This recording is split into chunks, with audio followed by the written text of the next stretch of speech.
Okay, so my name is Bentley Browning. It's a weird name, isn't it? What do you think of when you hear the word Bentley? The car, yes. Somebody did, yes. And I have to say, I am like the car actually, because I'm sophisticated, elegant, and rapidly decreasing in value. And that's the only joke you're going to get today, possibly. Pardon? Seacycle Bentley. Yes, I've got a cycle actually, yeah. Seaside. Not a Bentley. No, seaside. A what? Seaside. Oh, yeah, right, okay. So my hearing is a bit gone. I'm actually waiting for a hearing aid. So if you do speak, just shout out loud. Yeah, so just a little bit about me, apart from having a weird name. Hi, come in. Is that I've only been coming to this church a few months because I was at HTB, Holy Trinity Brompton, for many years and still am. And I run a Connect group there, but in the north of London. That's where I run the Connect group. And that's how I met John. He lives in Luton, so he's been very much part of supporting that Connect group. And my father was a chaplain. He was a hospital chaplain. There's Rachel. So, oh yeah. And so I realised this morning, I know what I could do, because I've got all his sermon notes, and I thought, I could just use them. Right, none of today is using his sermon notes, but he has actually got a whole tons, because I'll tell you now, I stand here as a testimony to God's strength, because I lost my father over the pandemic to the virus. 11 months later, I lost my mother, who went rapidly downhill as soon as she took the vaccine. So I've been through all that very recently, and I think this is just one of the gifts that God's lined up for me since, because that's just a heck of a thing to go through. And I remember sort of like a year and a half ago thinking, oh God, what it must be like to lose your parents. And they're both alive. They were ill, so don't worry, they had a long life and they had been ill. And then it happened, 11 months later, they both had gone. So, and I became a Christian in 2005 at Hillsong Church, believe it or not. That's why I do have a soft spot for Hillsong, even though there has been a documentary on television recently about that church, which you should check out. So, do you have challenges in your life? Do you have problems? Do you experience rejection, shut doors, disappointments? See, there's only Karen who hasn't experienced any of those. Her life is perfect. Yeah, so maybe she should be doing this. Now I want, as I say, to look at these problems and challenges and setbacks and disappointments in a completely new light. Now, we often forget, I don't know if the experts here can remember what Psalm 119:91 says. There are many different translations, but one of them is, your regulations remain true to this day, for everything serves your plan. Everything serves God's plan. Now we know the sun, the moon, the stars, and the seasons, and everything is just put together in this miraculous way. And they are God's servants, the sun, the moon, the stars. They're just, this incredible creation that we see as God's servants. And also, you may have heard the word servants in the fact that you can become God's servant. Well, you are God's servants, in a way. Mm-hmm. Feel free to correct me if I'm wrong, because you've probably studied the Bible a lot more than me. But I put it to you now that all your problems, all your disappointments, all your challenges, all these upsets can also serve you. God can use those things as servants, and they can serve you. So, and when you know this, that this bad thing that happens in your life can serve you, it makes you more controlled, more relaxed, and more calm and less frustrated when another one of those challenges happens. Because in your destiny, you are going to have challenges. I think it does say in the Bible that you are in your destiny, you're going to have challenges, you're going to have disappointments. That's part of it. And it's almost like, I don't know if you could say that, I did hear once that, and it might be completely wrong, so I don't know about this, that pain is God's megaphone, but pain is a gift, believe it or not. I'm not going to go there, but it's just one of those controversial things that made me think. But the point is that these shut doors in your life, shut doors can really, basically, that's God moving that situation out of your life. That is God moving the situation out, making a way for something else.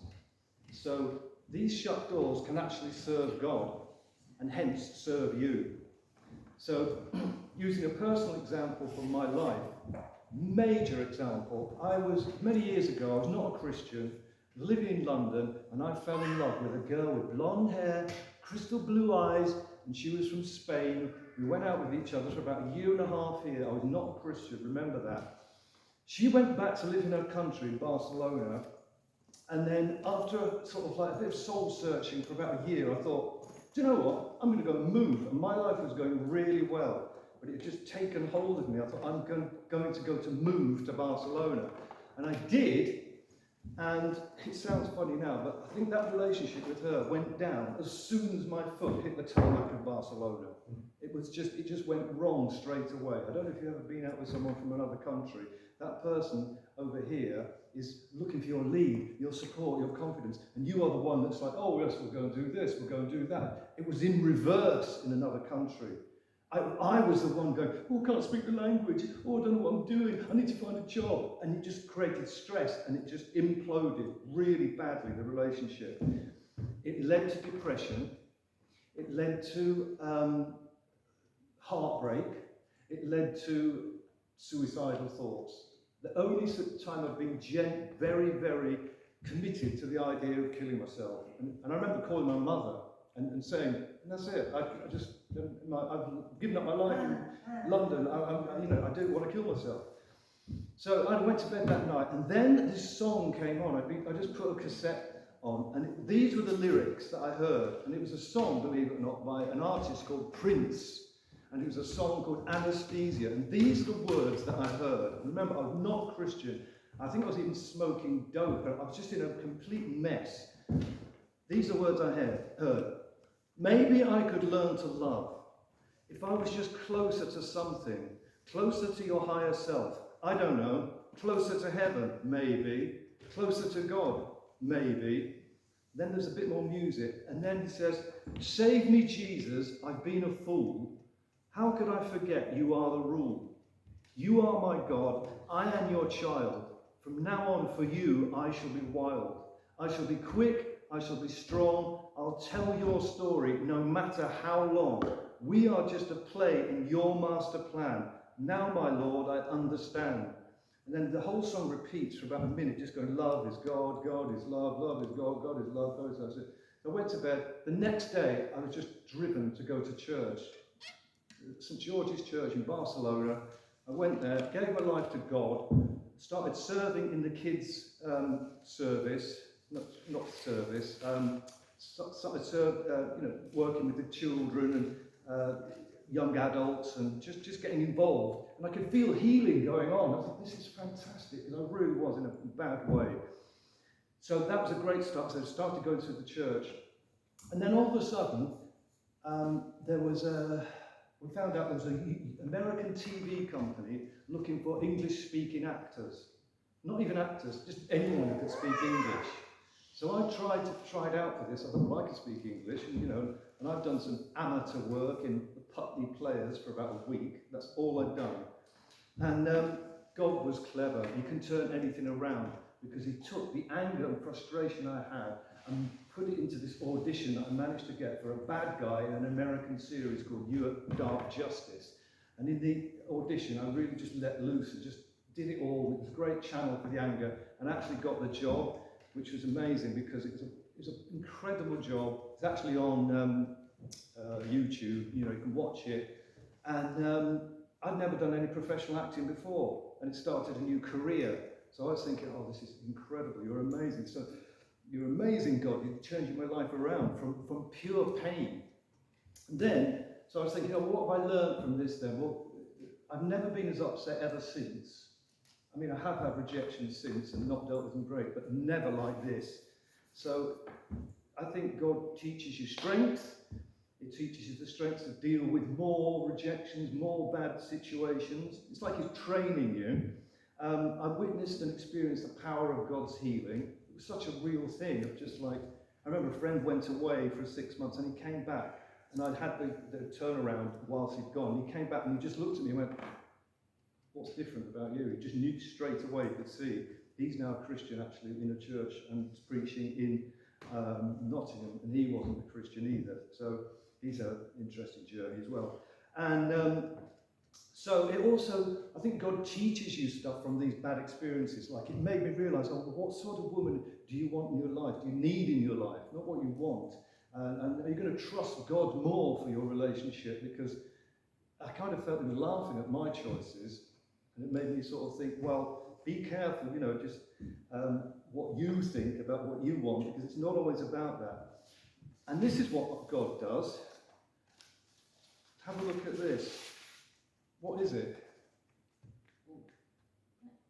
It's actually sandpaper. Can you just feel that? Just to prove it is. It's not a piece of brown paper. Yeah. So I think God smooths you out, takes off the rough edges, but also sometimes I think he needs to use this sort of paper, which is, feel that. That's a lot rougher, a lot rougher. And you could even say sometimes he needs to use a hammer and chisel. So varying levels of what God likes to do to you. And so just maybe think of that when bad things and challenges happen to you. You're being, you're being directed, you're being smoothed, you're being perfected, let's say. And also, of course, the basic thing was I became closer to God, who I'd just completely forgotten. It's weird when you're a son of a clergyman. You always think, oh, I should be doing that. I should be like my dad. But you rebel against it. You rebel. So it was an incredible sort of experience. The whole thing about going to Spain. Now, what I'd like you to do, not talk about it, just in your mind, just think of a time when you went through pain in your life, or something that was bad in your life. Just think of that. And I'd just like to think of 2 or 3 blessings that came from that. And as you look back, you'll go, that was interesting, because if that hadn't happened, then that wouldn't have happened. Now, I'm not going to ask you, but just have a think back to any painful experience, and maybe think of 1, 2, 3 things that were a good thing that happened from that bad thing. And we will look at an example, just while it doesn't, I'll get on with it but you can have a think about that, because very recently, do you know Marcus Rashford? Marcus Rashford plays for England, and he missed a penalty in the Euro finals. England got to Euro finals, it was amazing. He took one of the worst penalties I've ever seen, right? And he's a Christian. He took the penalty, missed. We lost the final. Normally, if you miss a penalty in a match like that, you become public enemy number 1, hated, despised, taken the mickey out of. At the most, you get a pizza commercial. Honestly, that's what's happened. But because he's a Christian, God's turned that round, and Marcus Rashford now has just become this absolute symbol of the most anti-racist campaign there's been for decades. And people perceive him as an absolute hero and fighting for justice, and it's quite incredible. And now people don't even criticise the fact that he missed a penalty. Judas is another great example of a great betrayal. You might have been betrayed. Has anyone betrayed you as much as Judas betrayed Jesus? I don't know, but I've been betrayed, definitely. Often by workmen, decorators and builders, but never mind. So Judas kissed Jesus to demonstrate that was the guy you should kill, right? Major betrayal. When Judas kissed Jesus, Jesus didn't go, thanks for your kiss, Judas, but not for me. I don't think I'll bother with the crucifixion. No, I'm not going to bother doing that. He didn't say that at all. He did express doubts, a bit later on, like, please take this cup away from me, which I think was that human part of him speaking. But Jesus Jesus absolutely knew that this Judas kissing him was part of God's plan. It had to happen. It had to happen to show Jesus to the world. And so Jesus knew that Judas was serving God's destiny. He just knew. So you could say that Judas did more for his disciples than absolutely any of the other. Judas did more for Jesus than maybe any of his disciples did in some way. You could even say we're here because of what Judas did. So this bad thing that Judas did was integral in Jesus' salvation and hence ours. Now, did you have an interesting lockdown? Was it a good or bad experience? I had an interesting one. You might find that during lockdown you start thinking in different ways. And I don't know what got into me, but I thought, well, I must find a full-time job. What I do is I teach comedy courses and acting work. That's what I do. But mainly it's the comedy courses and do comedy performing. Where did you teach that? Pardon? Whereabouts? What? Where do you teach? Where? Oh yes, well, I've been running my own business for 9 years, doing my own workshops in Covent Garden and wherever. Been doing them in Paddington this morning. So that's my job. But during the lockdown, I thought, and a lot of people seem to go through this. They thought, I need more stability. Things are changing, because obviously I lost all my work. So you start looking at other things. So I applied for this job teaching employment skills for Reed, the employment agency. And what happened? I did the tests, the interviews, did everything, and it went really well. And it was just they said, you're online to get this job. It's going very well. But what happened was, I kept waiting for the answer, and then I got an email saying, oh, sorry, we didn't get the contract for Camden, your area. There is no job now. So I remember thinking, oh, that's a pity, but never mind. I'll try and apply this. I'll say, right, thank you, God. I don't know what's going on, but I will say thank you very much. And just you do whatever you want to do, because I just thought I was odds on to get that work. 2 months later, just looking on the internet, saw a job saying comedy teacher wanted, a brand new position, a creative position for Working Men's College in London, in Camden, where I live. And I thought, and I read the description, and it was perfect. It was exactly what I do anyway. I mean, exactly, uncannily so. Because I could have exaggerated and said, oh, well, I'm blagged that bit of the CV, I don't really do that, but it wasn't. It was exactly what I do. And I thought, I've got to go for this. So I applied, did all the tests, did the interview and everything, and actually got the job very recently. And went in to see them, and because it was a godsend, and it just was a godsend. I went in to see them the other day, and they said, oh, can you teach the acting course as well? Yes. So I was like, I am actually full of praise for this, what God's done in my life. But the point is, I was so fixed on what I wanted that I couldn't see what God wanted to give me. And I felt that was so true. I was just focusing, thinking, right, I've got to do that, I've got to do that. But that didn't happen. The door was shut, and something far greater was given to me. So I just suggest, stay strong, stay obedient, because you're being prepared for the next level. And this is now, in September, it's the next level. Being to college, it's a proper, I've worked in colleges before doing odd things, but this is a proper position. And it's incredible. Going back to the Bible, remember Joseph? He had years of bad breaks, didn't he? Absolutely horrific bad breaks. Brothers threw him into a pit. He became a slave in a foreign country. Falsely accused by his boss's wife, imprisoned for something he didn't do. He had so many reasons to be bitter. I mean, really, really bitter. But he knew bad circumstances were serving God's plan. Because what happened 13 years later, he was Prime Minister of Egypt. And you might remember that Paul also said, all things work together for good for those who love God. And that's basically the message of this message, really. Because we've got to believe that God is working behind the scenes of what you can see. So I think if you're faithful, you're obedient, and you can carry on loving God, you can unlock that, and you'll realise that God has a plan for you. And also, if this thing that you so desire doesn't even happen in this life, so what? Because in the afterlife, in heaven, you're just going to have something which is like 1,000,000 times better than all your best moments put together. So it's a good reason to stay very, very faithful. Because with Joseph, all these bad breaks, they were essential for him to get to the throne.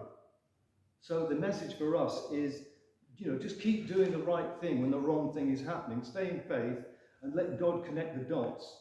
And the phrase is, grow through it. Don't just go through it. Just grow through it. And stay strong. And then you will reach your throne, your metaphoric throne, in whatever that will be. Maybe you've heard this story before. There was a sailor once, and he was sailing on the seas, and there was a storm, and everything went wrong. The boat capsized, he ended up on a desert island, and he was really just in a bad way. He was just saying, he was praying. He said there was one disaster after another, and he kept praying. There was no answer. He was marooned on this desert island. And once he built a hut, and he went looking for food, and then he came back, and the hut was on fire. And he was like, I give up. I'm so angry, I give up. Everything I do goes wrong.